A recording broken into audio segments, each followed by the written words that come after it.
기도하겠습니다. 오늘 예배하는 자리에 오신 여러분 모두에게 우리 하나님께서 크신 은혜로 축복으로 함께해 주시기를 바랍니다. 우리 옆에 있는 지체들과 함께 인사하겠습니다. 반갑습니다. 사랑하고 축복합니다. 하나님께서 오늘 우리에게 주실 말씀은 구약성경 역대하 29장 말씀입니다. 구약성경 694페이지 되겠습니다.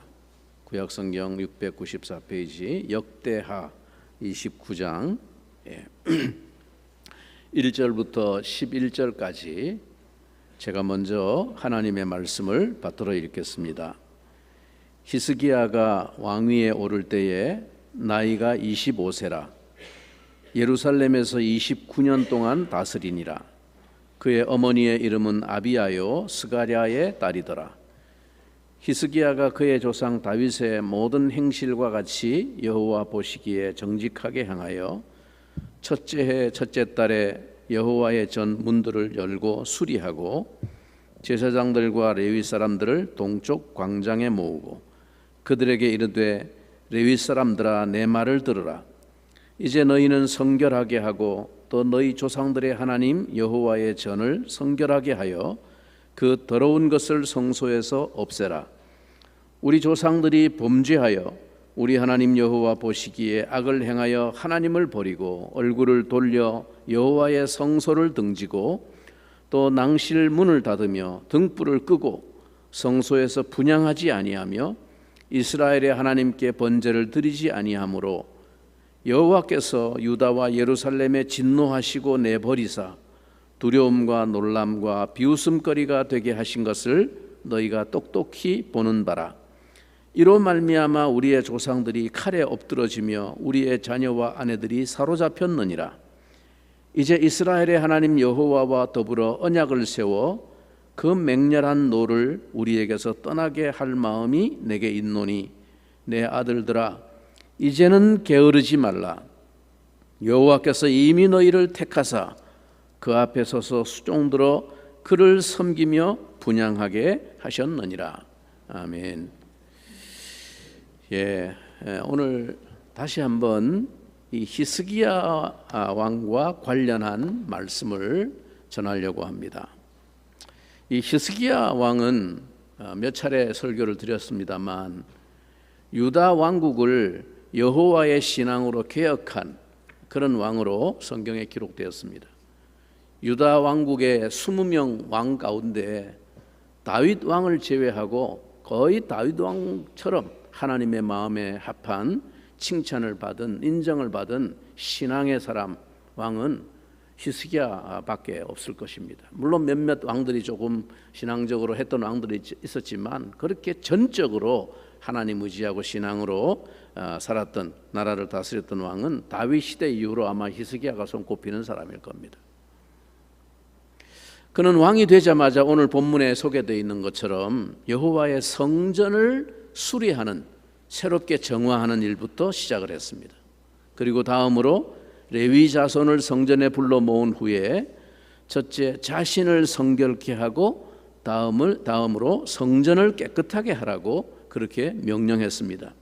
오늘 우리가 읽은 본문 29장 6절 7절에서 그는 이렇게 말을 합니다.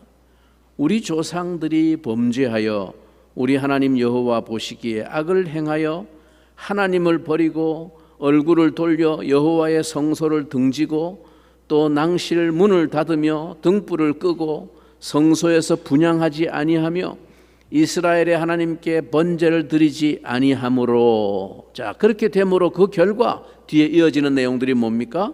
유다 백성들은 수없이 전쟁으로 인해서 죽어야만 했으며 자녀들과 부녀자들은 포로로 잡혀가야 했다고 그렇게 히스기야가 회상을 하고 있습니다.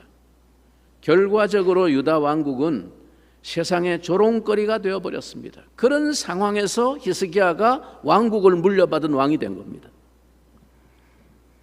히스기야 왕의 아버지는 아하스 왕입니다. 이 아하스 왕은 유다 왕국의 12번째 왕으로 주전 732년부터 715년까지 약 16년 동안 왕국을 다스렸습니다. 이 아하스가 왕이 되었을 때 그의 앞에는 선택의 기로, 즉 아주 난처한 갈림길이 기다리고 있었습니다. 이 길을 택해야 되나 저 길을 택해야 되나. 우선 11대 왕인 아버지 요담 왕 때부터 시작되어진 외교적인 과제가 하나 있었는데, 북이스라엘 왕국과 그리고 이스라엘의 동편에 있는 나라였던 아람이라고 하는 나라가 함께 동맹을 맺고 펼쳤던 저 북쪽에 있는 당대 세계 최고의 강대국인 아수르를 맞서는 그런 반아수르 정책을 펼쳤는데, 유다 왕국도 거기에 함께 따를 것인가 말 것인가, 그거를 선택해야 되는 외교적인 압력이 가중되고 있었습니다. 역시 아버지 요담 왕 때부터 이 유다는, 요담 자신은 평생을 하나님 앞에 그래도 신앙으로 정도를 걸었지만, 그러나 백성들은 점점 사악해져 갔습니다. 그러니 왕으로서도 어떤 단호한 태도를 보여주어야 하는데, 그는 우유부단한 자세를 유지하다가 결국 이것도 못하고 저것도 못하고 그냥 아들인 아하스에 대해 이르게 되었습니다. 어쨌든 이 결단의 순간에 아하스는 하나님의 기대와는 정반대의 길을 선택하고 말았던 것이죠. 아하스는 왕위에 오르자마자 여호와께서 미워하시는 일을 시작을 합니다.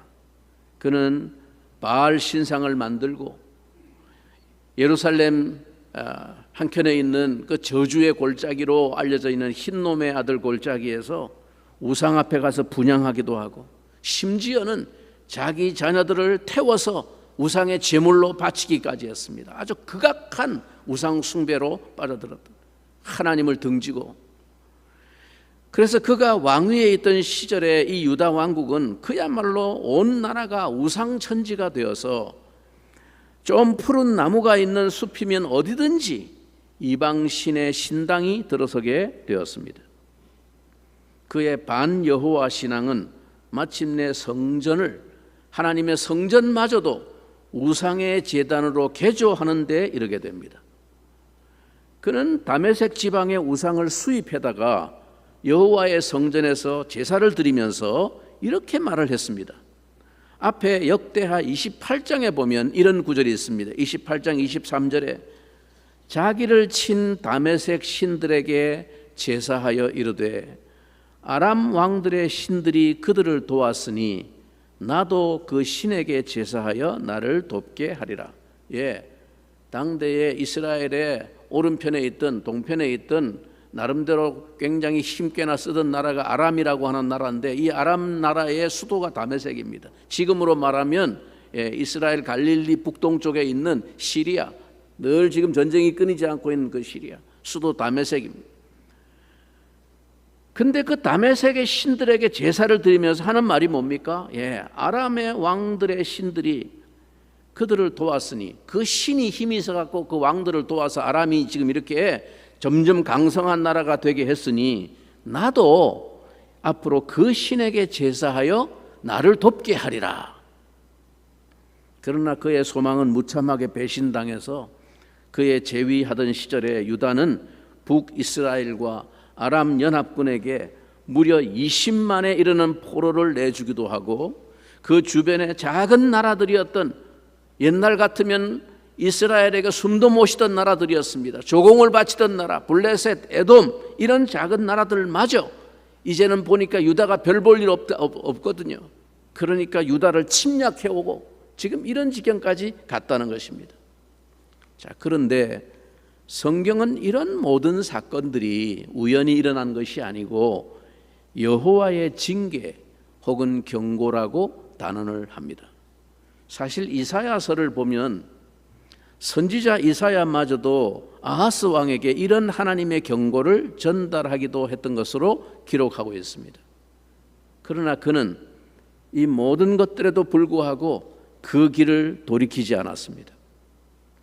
마침내 하나님께서는 그를, 이 아하스 왕을 유다 왕조에서 가장 악한 왕으로 판단하시고 유다의 왕으로서 왕실의 묘에도 묻힐 수 없었던 이 비극적인 인물이 되고 말았습니다. 이 사람이 바로 히스기야의 아버지였어요. 이런 상태로 히스기야가 왕으로 물려받은 거예요. 근데 여기서 우리가 생각해야 할 부분이 있습니다. 히스기야가 물려받은 현실은 아무 힘도 쓰지 못하는 명맥만 유지하고 있는 몰락한 왕국이었습니다. 따라서 우리는 지금 이와 같은 유다 왕국의 비참한 현실의 문제를 풀어나가야 하는 이 왕의 입장에서 이런 질문을 가져보아야 합니다. 할아버지 요담 왕 때까지만 해도 그래도 부강했던 이 왕국이 지금은 그처럼 쇠락하고 있지 않습니까? 남쪽 유다 왕국의 라이벌이자 형제의 나라인 저 북이스라엘에게 무려 20만에 이르는 포로를 내어주기도 하고, 다윗 시절부터 유다 왕국에 복속되어 있었던 에돔과 블레셋의 침범을 허용하기도 하고, 심지어 아람과 아수르에게 이제는 조공을 바치기도 하고, 그리고 아수르에게 손을 내밀어 구원을 요청하기도 해야 하는 그런 상황이 되었습니다. 이렇게 힘이 빠져버린 왕국을 부흥시켜야 할 짐을 물려받은 히스기야가 다른 시급한 현실적인 과제를 다 제쳐두고 성전개혁, 즉 종교개혁이라고 하는 과제를 첫 번째로 내세운 이유가 무엇이라고 생각하십니까? 이처럼 급박하게 쇠퇴한 왕국을 회복하는 데 있어서 이 성전을 새롭게 하고 제사장들을 성결케 하고 이런 종교개혁이 실제적으로 현실적으로 무슨 힘이 되었겠습니까? 나라에. 히스기야의 아버지 아하스가 왕이 될 때, 정확히는 그의 할아버지 요담이 왕으로 있을 때부터 유다는 한 가지 큰 선택을 해야 했습니다. 북이스라엘 왕국의 왕이었던 베가는 아람 왕 르신과 함께 동맹을 맺고 저 북쪽에 있는 대제국인 아수르를 대항하자 하는 반아수르 동맹을 맺었습니다. 북쪽의 이 베가 왕은 아람과 함께 유다 왕국도 이 동맹에 가담하라고 그렇게 압박을 가했습니다. 그는 이로써 당시의 강자였던 아수르에게 대항하려고 했던 것이죠. 다 힘을 규합해가지고. 그런데 요담은 물론이고 그 아들 아하스도 이 북이스라엘의 베가의 이 전략에 찬성하지 않았습니다. 그래서 마침내 베가는 아람 왕 르신과 함께 유다 왕국을 자기들의 그 동맹을 받아들이지 않았다고 해가지고 공격하게 이릅니다. 요담 때부터 시작된 이 국제정치의 소용돌이는 유다 왕국이 대제국인 아수르 편에 서야 하느냐 아니면 아람과 북이스라엘의 편에 서야 하는지를 강요하고 있었던 것입니다. 둘 중에 하나 빨리 택해라. 그런데 아하스 왕은 마침내 대제국 아수르의 편에 서기로 결정을 합니다. 이 결정은 결코 현명하지를 않았습니다. 현실적으로. 그 결정은 북이스라엘과 아람의 침공을 불러일으켰고 유다 왕국은 참담한 패배를 맛보아야 했습니다. 이 싸움에서 무려 12만 명이 죽었고 포로로 끌려간 사람만 20만 명이었습니다. 완전히 나라가 초토화된 겁니다. 여러분, 그런데 여기서 우리가 주목할 점은 이것입니다. 성경은 이런 결과가 외교 전략의 정책의 미스 때문에 나라가 이렇게 쇠락했다, 그렇게 평가하지를 않고 이런 결과가 하나님의 징계였다라고 해석한다는 거죠. 열왕기하 16장에 보면 아하스는 아수르 제국의 왕이었던 디글랏 빌레셀에게 가서 이렇게 말을 합니다. 열왕기하 16장 7절에 보면 그는 디글랏 빌레셀을 만나러 다메섹을 방문하게 되었는데 여기서 다메섹의 종교에 큰 감명을 받은 모양입니다. 그는 그 다메섹의 이방 신전의 제단의 구조와 그 제사 의식을 자세히 적어서 자기 나라의 제사장 우리아에게 보냈습니다. 우리아는 이 모양을 따라서 제단을 급히 만들었고 다메섹에서 돌아온 아하스 왕은 이 단에서 제사를 드리기에 이릅니다. 그는 성전에 있던 여호와의 놋단을 다 치워버리고 이전시키고 점차 여호와의 성전의 구조물들을 철거할 뿐만 아니라 마침내 하나님의 성소를 폐쇄하기에 이르렀습니다. 여기서 분명한 것은 그가 아수르의 신이든 다메섹의 신이든 이스라엘 민족이 조상 대대로 믿어온 신인 여호와보다는 나을 것이다 라고 믿었다는 것입니다. 아수르 신이든 다메섹의 신이든 그게 문제가 아니고 어떤 누구든지 간에 최소한 우리가 조상 대대로 믿어온 여호와 신보다는 나을 거다, 그렇게 기대했다는 거예요. 왜? 여호와 신은 나라를 못 지켜줬거든. 보니까 전쟁에 망하고 지금 포로로 잡혀가고 나라가 완전히 몰락해 가는데 이방 나라들은 우상 섬기는데 나라가 점점 강성해져 가거든. 그러니까 어떤 신이 됐든 좌우지간 여호와보다는 나을 거다 생각하고 막 수입을 해가지고 막 성전 다 치우고 그 안에 막 신들을 섬기기 시작했다는 것이에요. 이게 아하스가 한 일입니다.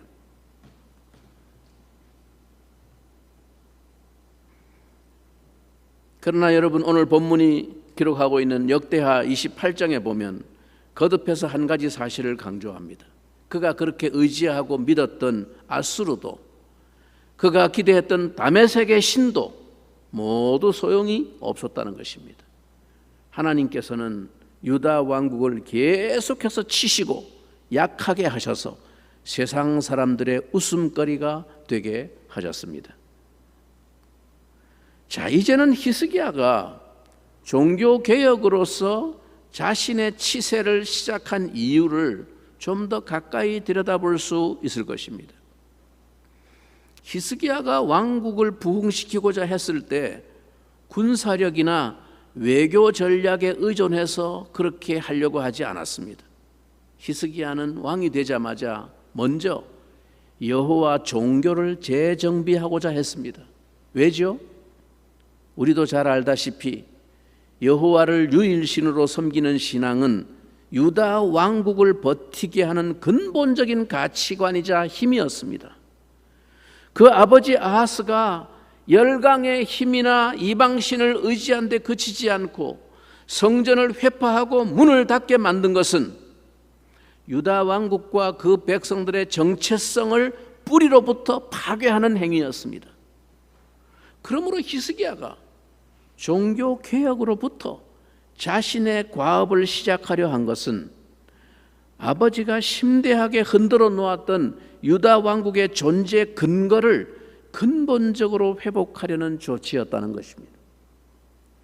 히스기야가 왕국을 회복하는 데 있어서 종교로부터, 즉 신앙의 문제로부터 그 회복을 시작한 사실은 오늘을 살고 있는 우리에게도 한 가지 큰 교훈을 주고 있습니다. 이것이 오늘 이 본문을 통해서 하나님이 우리에게 주시고자 하는 메시지입니다. 오늘 이 히스기야의 사건을 통해서 하나님이 오늘 우리에게 주시고자 하는 메시지입니다. 여러분, 살다가 보면 사람이 계획이 어긋나기도 하고 차질을 빚어서 아무리 좋은 전략을 세웠어도 어려운 상황에 빠지게 되기도 하고 이런 일들은 우리 생애에 드물지 않습니다. 그런데 이럴 때 우리는 왜 이런 결과가 왔는지 그 이유를 생각하기도 하고 또 현실로 닥쳐온 그 곤경 속에서 고민하기도 합니다. 어떻게 해야 되나?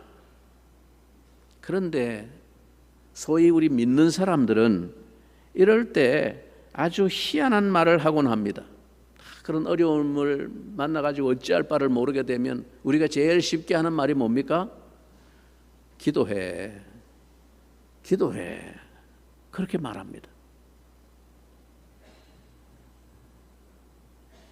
근데 사람들은 이런 식의 대답을 사실 싫어합니다. 여러분 보세요.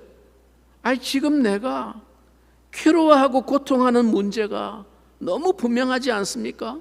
이렇게 된 원인이 있으니까 결과가 있는 거 아니겠어요? 그러니까 우리는 그 원인을 제거하려고 애를 써야 됩니다.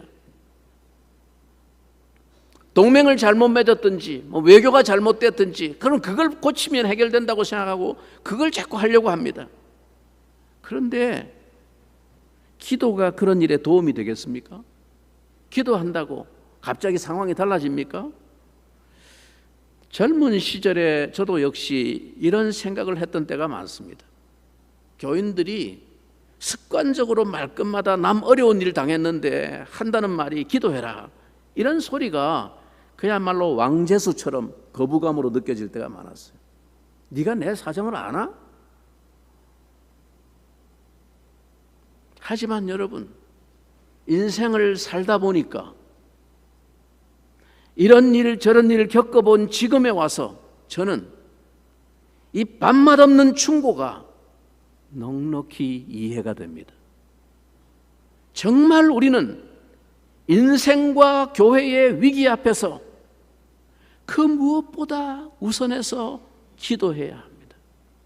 이 말은 인생의 모든 문제의 근원을 하나님 앞에서 진지하게 깊이 묵상하며 살펴야 한다는 말입니다. 그게 우선이라는 말입니다. 거기서 또한 문제 회복을 위한 새 역사의 출발이 과연 무엇으로부터 시작돼야 하는지를 발견하게 됩니다. 제가 오늘 그렇다고 무슨 마구잡이로 무조건 기도하라 그렇게 말하려는 것이 아닙니다. 우리의 삶에서 하나님을 믿는다는 것, 즉 예배와 기도를 통해서 자신의 삶의 문제를 해결하기 시작한다는 것이 어떤 의미가 있는지를 설명하려는 것입니다. 아버지가 물려준 왕국, 난국에 빠진 이 나라를 회복하려는 히스기야가 성전과 제사장들을 성결케 하라고 명령했을 때 그의 명령은 현실적으로 볼 때 답답해 보였을 겁니다. 지금 코앞에 다가온 이 위기 앞에 불합리해 보였을 것입니다. 그러나 아까도 말씀드린 것처럼 히스기야의 이 정책에는 한 가지 아주 중요한 강조점이 있었습니다. 그는 왕국을 회복하는 데 있어서 그 근원으로부터의 회복을 원했던 것입니다. 히스기야는 왕국의 정체성을 회복함으로써 이 왕국 회복의 첫걸음을 내디디려 했습니다. 그것은 그러므로 불합리가 아니라 지극히 합리적인 정책이었습니다. 따라서 오늘 히스기야를 통해서 하나님이 우리에게 말씀하시고자 하는 메시지도 분명합니다. 우리가 하나님의 도우심을 구해야 한다면, 우리가 어떤 곤경으로부터 벗어나기를 원하거나 어떤 목표를 이루기를 원한다면, 혹 내 인생에 어떤 전환점이 필요한 때라면 우리는 어디서부터 해결의 첫걸음을 내딛어야 하겠습니까? 목표를 이루거나 어려운 일을 해결하기 위해서 무엇인가를 시작하는 데 있어서 그를 위한 합리적이고 현실적인 어떤 대책이 중요하지 않다는 뜻이 아닙니다. 그러나 그 모든 행동 이전에 우리가 우리 자신의 존재의 근원을 다시 돌아보면서 우리의 정체성을 확인하는 일이 더욱 중요하다는 말씀을 드리는 것입니다. 기도와 예배는 그런 의미에서 매우 중요한 행위입니다. 예배와 기도는 현실적인 합리성의 차원에서만 판단할 수 없는 본질적인 문제라는 뜻입니다. 교회가 교회로 불릴 수 있는 것은 하나님의 임재, 즉 하나님께서 교회의 주인으로서 존재하시기 때문입니다. 하나님의 임재를 가장 분명하고 드라마틱하게 경험하는 자리는 예배입니다. 따라서 신자는 예배를 통해서 가장 많은 영적인 양분을 공급받아야만 합니다. 간단히 말하자면 예배를 놓치는 사람은 신앙의 전부를 잃는다 해도 과언이 아닙니다. 사람이 밥을 먹기 위해서라면 무엇이라도 해야 할 것입니다. 왜요? 살아야 하기 때문입니다. 그러나 우리 어느 누구도 밥 먹기 위해 산다고 말하지 않습니다. 밥을 먹는 게 사는 데 있어서 본질은 아니지만 그렇다고 본질이 아니기 때문에 무시할 말도 결코 아니라는 것이죠.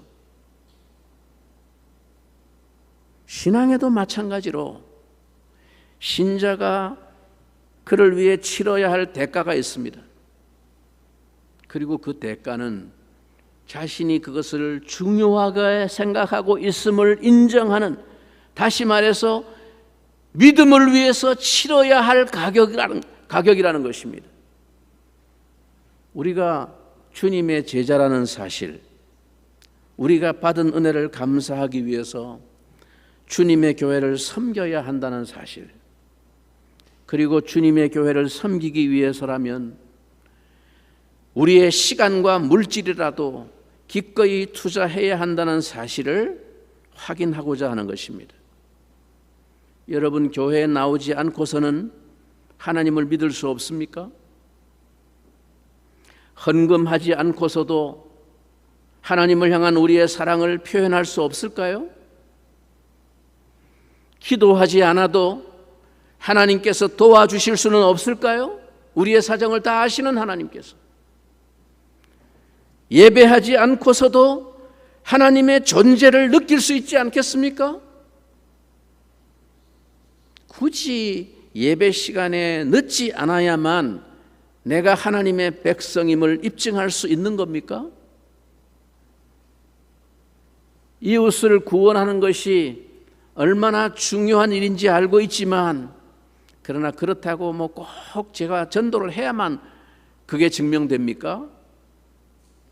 하나님의 자녀답게 구별되게 사는 것이 중요한 일인 줄은 압니다만, 그렇다고 일주일 동안 세상 일에 시달리면서 피곤하게 하루 일과를 끝내고 돌아와서 조금 질펀하게 퍼져 앉아서 맥주 한잔 하면서 스트레스 푸는 것이 그렇게 문제가 됩니까? 예. 이 모든 일들은 우리가 천당 가는데 문제가 될 만한 일이 아닐 수도 있습니다. 즉 소위 말해서 그런 것들이 신앙을 증명하는 본질은 아니라는 것입니다. 그러나 여러분, 그러면 그보다 중요한 거, 더 본질적인 것은 그럼 뭡니까? 그리고 여러분, 우리는 예배에 한 번 더 나오고 기도 한 번 더 하고 헌금 더 성실하게 하고 그런 것이 내 신앙의 본질을 증명하는 것은 아니라고 생각하고 그런 것을 사소한 것이라고 말한다면, 그러면 더 중요하고 의미 있는 신앙의 본질을 위해서는 얼마나 충실하게 살고 있습니까? 우리가 굳이 외면하는 진실이 있습니다. 예수께서 성전 입구에서 동전 한 잎을 헌금함에 넣는 과부를 보시면서 칭찬하셨습니다. 실상 그 동전 한 잎은 과부에게 가진 것의 전부였습니다. 과부를 예수님께서 칭찬하신 이유는 그녀가 자신의 전부를 하나님께 드린 때문이었습니다. 그럼에도 불구하고 우리는 이런 궤변을 늘어놓을 때가 많습니다. 봐라, 하나님 앞에서는 돈의 많고 적음이 문제가 아니야, 이런 말 잘합니다. 그 말은 자신의 전부를 내어놓은 과부와 같은 이런 사람만이 할 수 있는 말입니다. 하나님은 돈의 많고 적음을 보지 않으셔. 나의 전부를 하나님 앞에 드리는 나의 중심을 하나님은 기뻐하실 줄 믿어. 그래서 그는 부끄러움을 무릅쓰고 그 동전 한 잎을 하나님 앞에 예배하는 마음으로 드릴 수 있었던 것이죠. 주님께서는 우리의 전부를 하나님 앞에 드린다는 조건 위에서 우리가 드리는 돈의 많고 적음을 따지지 않으셨음을 우리는 기억해야 합니다. 예배 시간에 늦지 마십시오. 그것으로 신앙을 판단하는 본질은 아닐지 모릅니다. 늦어도 천당 가는 데는 지장이 없겠으나 하나님을 사랑하는 사람이 행할 태도는 아닙니다. 여러 가지 변명으로 여러분이 늦은 사실을 설명할 수는 있겠으나, 그리고 고개를 끄덕일 수는 있겠으나, 그러나 하나님을 사랑하고 예배를 제대로 드려야 할 사람의 삶의 태도는 아닙니다. 다른 약속이 있어서 기도 모임에 못 나온다고 변명하지 마십시오. 기도 모임이 갑자기 정해진 것도 아니고 수십 년 교회 생활의 역사와 전통과 규례로 이어져 온 것인데, 약속 시간을 하필이면 거기다가 맞춰 놓고는 약속 때문에 못 온다고 하는 것은 솔직한 태도가 아닙니다. 그러고도 기도는 개인적으로 해도 되는 거다, 어디서 해도 하나님 다 들으신다, 우리 교회는 기도가 없어, 이런 말을 할 수 있을까요? 여러분, 믿음의 성장은 신자 자신의 희생과 우선순위를 하나님 자신에게 맞추려는 노력 속에서 가능한 것입니다. 아무것도 내놓지 않으려는 사람은 성장할 수 없습니다. 뿐만 아니라 믿음은 나 홀로가 아니라 우리가 함께 가야 할 성질의 것입니다. 저는 어떤 경우에도 하나님과 나와의 인격적인 관계보다 중요한 종교 행위는 없다고 믿는 사람입니다. 그 행위가 중요한 것이 아니다. 정말 하나님과 나와의 진실한 인격적인 관계가 그 무엇보다 중요하다. 예배는 형식과 장소가 중요한 것이 아닙니다. 맞습니다. 구약시대처럼 하나님을 만날 수 있는 별도의 구별된 장소가 오늘날 있는 것도 아닙니다. 어디서나 하나님을 찾는 자에게 하나님은 함께 하시고 어디서나 예배를 받으십니다. 이것이 우리 신앙의 본질이고 성경이 말하는 예배의 본질입니다. 코로나 시대 몇 년을 겪으면서 한국 교회에 급부상했던 치열한 논쟁의 이슈가 무엇이었습니까? 예배의 본질이 뭐냐라는 것이었습니다. 예배당에 꼭 못 나가면 예배가 안 되는 거냐? 막 그 논쟁이 치열했습니다. 왜? 나갈 수 없는 상황이 되었으니까요. 일부 극단적인 원리주의자들은 죽더라도 예배당에 나와서 죽어야 된다 하고 주장한 분들도 있습니다. 저는 그분들의 신앙의 지조와 열심을 전혀 부정하거나 폄하하고 싶은 마음이 없습니다. 그러나 반대로 성경이 말하는 진정한 예배의 본질이 뭐냐, 이런 상황에서 정말 우리가 어디서든지 하나님을 진심으로 찾고 이 나라의 회복을 위해서 기도할 때 하나님은 거기서도 우리의 예배를 받으시는 줄로 믿는다, 이렇게 믿고 주장한 분들도 있습니다. 옳다고 생각합니다. 그래서 그 시대에 예배의 본질에 대한 논쟁이 뜨거웠습니다. 그러나 여러분, 생각해 봅시다. 상황이 다 회복되었습니다. 핑계할 것이 없습니다. 그럼에도 불구하고 우리는 예배 본질이 어떻다는 둥 하면서 우리가 함께 하나님의 백성 회중으로 모여 예배하는 이 영적인 공급소를 우리가 가볍게 취급한다면 형식의 문제가 아니라 그 사람의 마음의 문제입니다. 정말 하나님을 뜨겁게 사랑하는, 내 삶의 우선순위를 정말 하나님께 맞추고 살아가는 사람의 태도인가? 라는 문제입니다. 형식을 무시하면서 하나님과의 이 관계를 유지할 능력을 가진 인간은 그리 많지 않다고 생각합니다. 그런 사람은 없습니다. 형식과 본질은 함께 서로를 세우면서 함께 가는 것이지 둘 중에 하나는 없어도 되는 것이 아닙니다.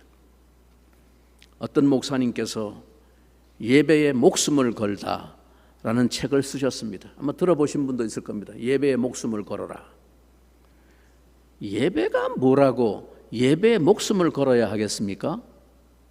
한 번의 예배로 인해서 인생이 그렇게 바뀔 일이 있을까요?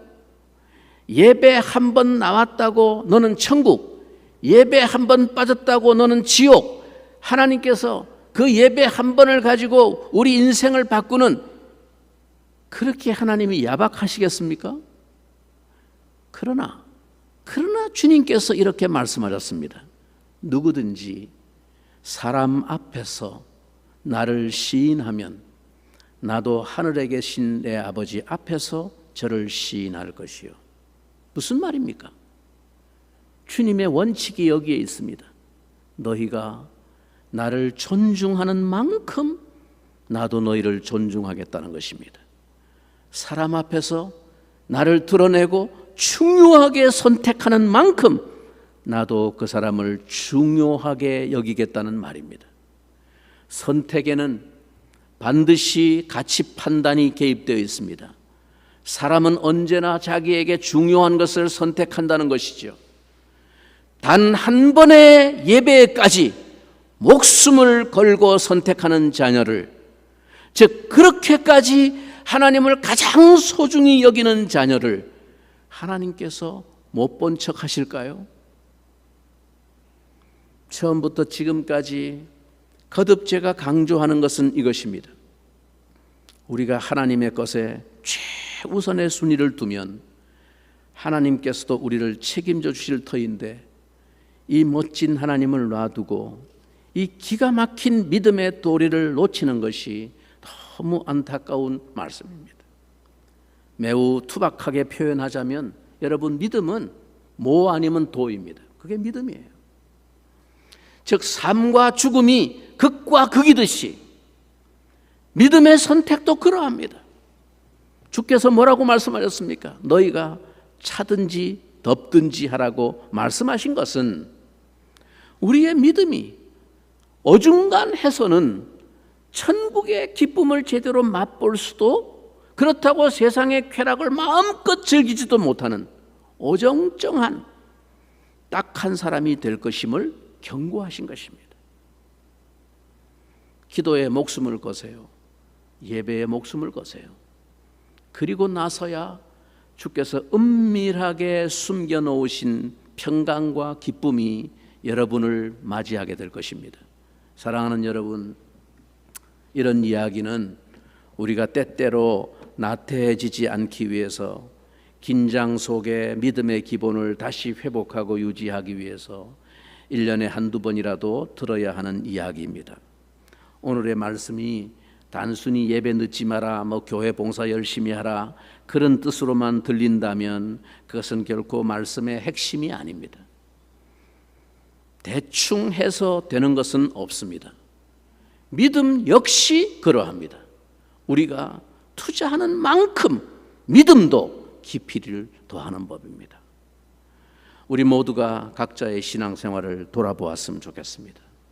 이것이 오늘 나라의 절체절명의 위기 속에서 회복과 부흥의 시급한 대책들을 다 제쳐놓고 히스기야가 온전히 성전을 정화하고 제사장들을 정결케 하는 근본적인 신앙개혁을 제1호 정책으로 추진했던 이유였습니다.